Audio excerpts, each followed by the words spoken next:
সংগ্রামী সাথী বন্ধুগণ, মাওলানা রইসউদ্দিন ওনার উস্তাদ যে কথাগুলো বললেন, প্রশাসন থেকে শুরু করে আজকের কোন পক্ষ মাওলানা রইসউদ্দিনের পক্ষে এখন পর্যন্ত কোন স্টেটমেন্ট দিতে আমরা দেখি নাই।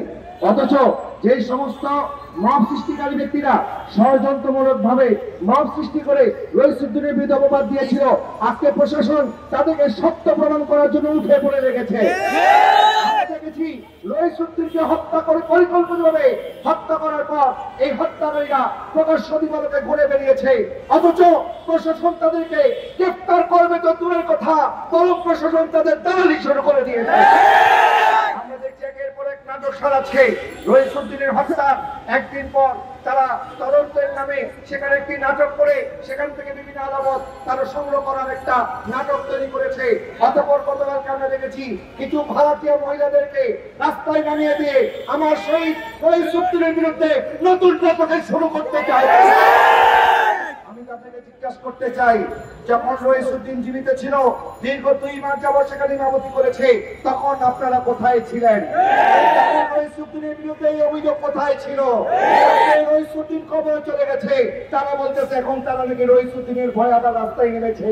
এটা যে নাটক, এটা বোঝানোর বাকি নাই। আমরা প্রশাসনকে আমাদের প্রতিপক্ষ মনে করি না। সুনির্দিষ্টভাবে আমরা প্রশাসনকে অভিযোগ জানিয়েছি যে পুলিশ রইসউদ্দিনের মার সাথে অন্যায় আচরণ করেছে। রইসউদ্দিনের মাকে বলেছে এই মহিলা এখান থেকে চলে যা। রইসউদ্দিনের মাকে বলেছে তোর ছেলে যা করেছে তার সাথে যা করা হয়েছে উচিত হয়েছে। রইসউদ্দিনের মাকে বলা হয়েছে যে আমার ছেলে হলে আমি টুকরা করে দিতাম। প্রশাসনের অর্থী পরে, প্রশাসনের পোশাক পরে কোন পুলিশ এই কথা বলার অধিকার রাখে না। প্রশাসন সুনির্দিষ্টভাবে ওই সমস্ত খুনিদের পক্ষ অবলম্বন করে নিজেরাও নিজেদেরকে এই জায়গার মধ্যে সরিয়ে এই জায়গার মধ্যে সম্পৃক্ত করে ফেলছে। আমরা প্রশাসনকে বলতে চাই, আপনারা এখানে সম্পৃক্ত হওয়ার কোন দরকার নাই।